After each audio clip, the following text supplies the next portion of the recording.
looks like chaos, but it's fine. I don't like it. It mimics the inside of my brain. Ladies and gentlemen, this is Kaitlyn. Kaitlyn. Hello, ladies and gentlemen. Oh, it's good to meet you. Jiu-Jitsu, we do more of it. No, we do. Yeah, we do stuff on. Go then. Okay.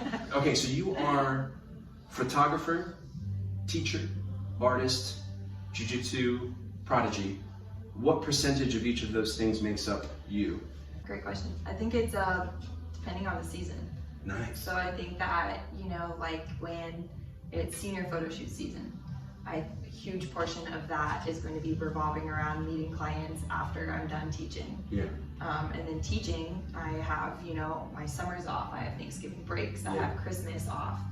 And so that hat gets to kind of rest for a little bit. Yeah. Painting season is a tough one for me. I feel like it's like my heart. I feel like that's how I confront feelings. That's how I, you know, work through conversations or work through an experience of something. It's where I get to be vulnerable with myself, but like also where I find a lot of inspiration. But I feel like it's also that one thing that's like the easiest to be the first thing to neglect. So for example, it's so like it's the luxury of your consciousness. Because it's my favorite, because it's like you just want to absorb all of your time in it. You know, it's like you almost want to lay out like a whole like here's my studio. And that's like the core of following your passion. We're talking about an artistic expression, and you've sold paintings, correct? Like yes, we've been in a handful of shows, and I love selling my paintings. But I think paintings and like the vulnerability behind this, it's something that's, which is why I'm back in my garage studio and they're all stacked, is because it can be vulnerable to share. And I think sometimes like I don't want to. But I know that art is meant to be shared in order to comfort or inspire or whatever it is. And that's the battery, essentially the funding energy of this project. And what I was realizing is that like I'm comfortable talking to people, and I've done a lot of performing in musicals and plays and acting and music stuff in front of people. So the idea of being vulnerable in front of an audience. Being in front of people. Well, but so that never bothered me. And then all of a sudden I started making these videos. And then when people would like critique, and I'd be like, because it was my baby, and all of a sudden I had this emotional attachment to this creative thing. And I was like, oh, I gotta be careful about this, because you're right, art is designed to be shared. Could you speak to art's ability to encapsulate a memory or inspire somebody through emotion, through something that you create, almost like a smell or a sense that reminds you of a memory? I think my art, like I'm such a perfectionist with most things. So it's like in my photography life, like I get crazy OCD with making sure, you know, what I'm gonna hand back to somebody is the absolute best. The best grade. Like there is nothing wrong with it. They're gonna be stoked to see how good they look or whatever it is, you know, and that's also a memory. And I love showing people how beautiful they are and like working on like watching their confidence build throughout the photo shoot. So that gets to be really fun. But because I can be such a perfectionist, I've actually completely changed art style. So I used to only paint portraits of people. And it was it was to prove to people like, look, I'm an artist. Like, look, I can paint a perfect Look person. how good I am at copying something. It was all about showing my worth as an artist. And you're ready to see it too. Yes. Like, I stopped wanting to perform for people, and I wanted to create for me. And that's it a different wasn't energy source. It wasn't it wasn't to show anybody, but it was like, and I remember the first abstract painting I did, you know, like I switched mediums. I was no longer working with oil paints. I was no longer, the first abstract painting, I didn't even pick up a paintbrush. So it was like, how can I like use like my hands or this random stick or like, you know, like what you have available. Well, now what will happen if I just apply a little bit of pigment and flood it with water, or like better yet, let me just flood my whole canvas with water first and then add the pigment. It reminded me to be a kid. It reminded me to play. It reminded me that like, because of my OCD and perfectionism, like I didn't want this to run off the canvas and I'm freaking out now. This isn't, because to some degree, like I will like go into it with, here's the story, here are the colors, here's like what I envision it to look like and what I want it to be, but I don't have control over it. And that's really You're good basically trying to translate it. You're trying to translate in a completely different medium something that doesn't have words. But like learning to like, okay, it's life. Yeah. Like this isn't what I planned, and it changed and it transformed. And it's how am I going to still work with that? Yeah. And like it is still okay. Trying to figure out what's the logical equation for how to follow your passion. And people who are doing it sometimes only have this medium to do it. So I think that's why conversations like this can help people who don't speak this yet learn this language, like translate it, you know? But I think like going into all those mediums too, you know, like you're never just Michael the fighter. You're never just, you know, Caleb the swimmer. Yeah. Or, you know, Michael the dad. Like, sure, that might be one of your titles, but I think like even as an artist, like I think that's why I like, you know, incorporating different mediums, is because it like reminds me, okay, like photography, I get to serve people. Painting, I get to converse with myself and I get to confront things. It's like that reminder and the true foundation of like, man, like God is just so good. Yeah. He's in control, and if we just continue to follow our passions, you know, under whatever umbrella that is, or you know, whatever titles He's given you, you know, like as long as it's like fueling that purpose and like you're serving people, like it will. Beautiful. Yeah. It will. Yeah. Let's go train, and then we'll do a part 2. What do you think?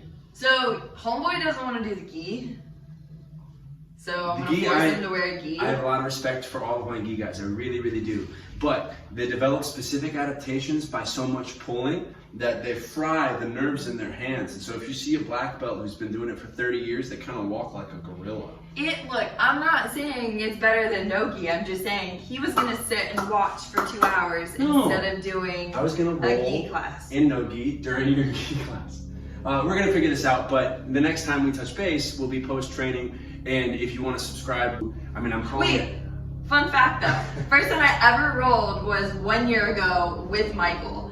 So this is also this sport. Like he did. I had no idea what the word was until at my older brother's wedding. My little brother, I don't know if I ever told you this, came like running up to me and he was like, "This guy could kill me," and I was like, "Yeah, like you're huge, you know?" Yeah, and he's a big boy. Like it took like one kick and like Michael's foot was like up here in like 2 seconds or like 0.2 seconds, and then I was like, "Okay, this is crazy." Yeah. But anyways, 1 year ago, he said this crazy word that was called Jiu-Jitsu, and then I got back from my older brother's wedding and walked into my first gym. And so you got a year under your belt, and so you're so now I'm gonna tear him up. Yeah, she's gonna. Still a white belt. She's gonna mess me up. So I have a shot. No. Yes. Okay.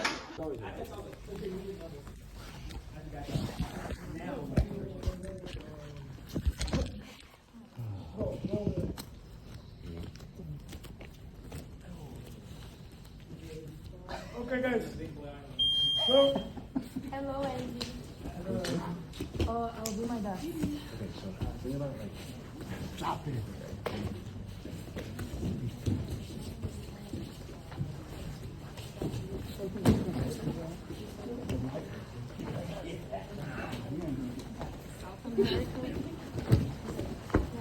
You're not allowed to flail. I don't know what sport you think this is. I've probably seen him.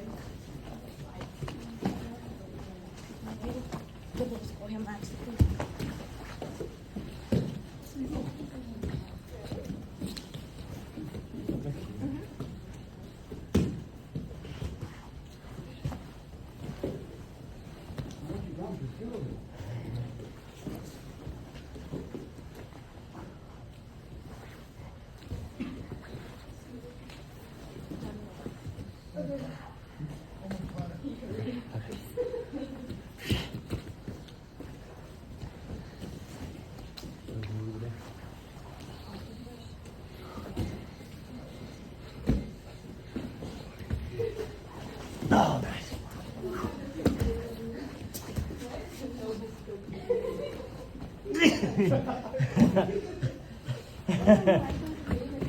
Damn.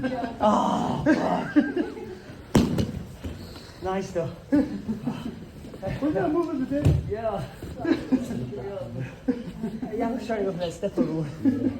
I was trying to set that up. I didn't see that coming though, to be honest. I really didn't. Because you pushed me off or something. Yeah. And then, yeah. This is called. No, it's good. No, me, I'm not. No. I asked.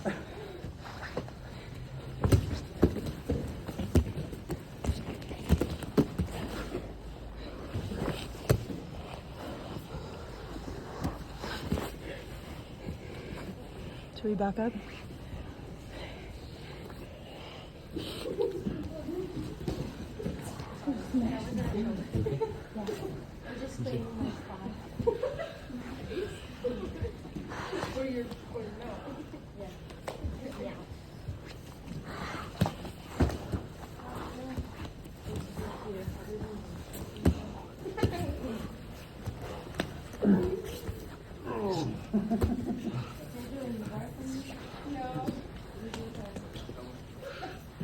Only by myself.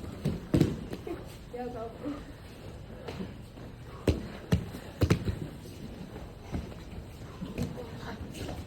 The elbow out, foot. There you go.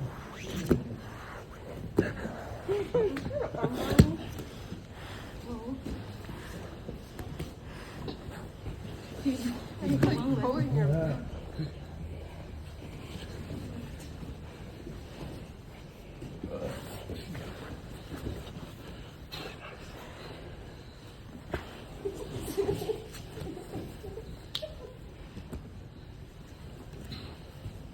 Elbow. Exactly.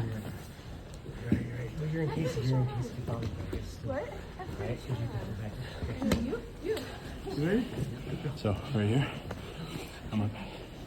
I can grab this and I can pull you into my knee. Mm-hmm. I'm not trying to go for Kill him right there.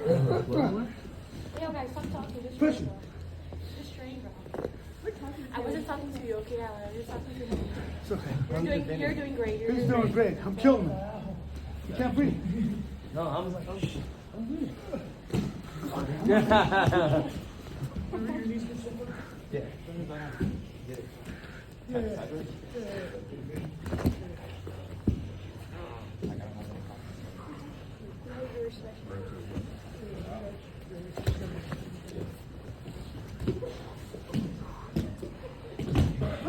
So, hold on that knee. Yep, out to the side.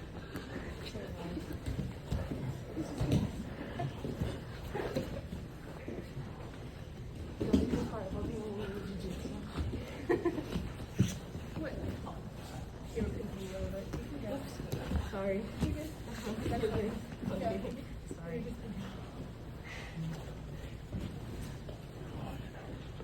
Sibling? Okay. Yeah.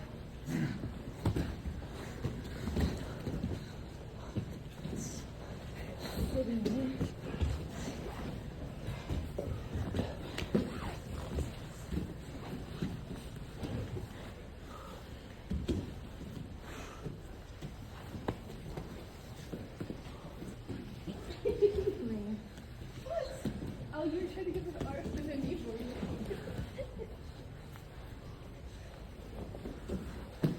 Not good.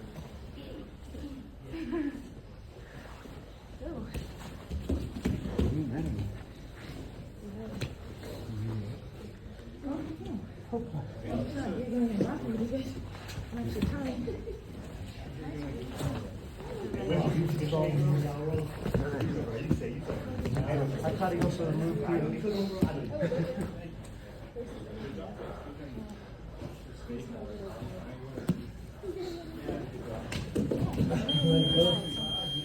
I'm actually fasting today. Really? Yeah.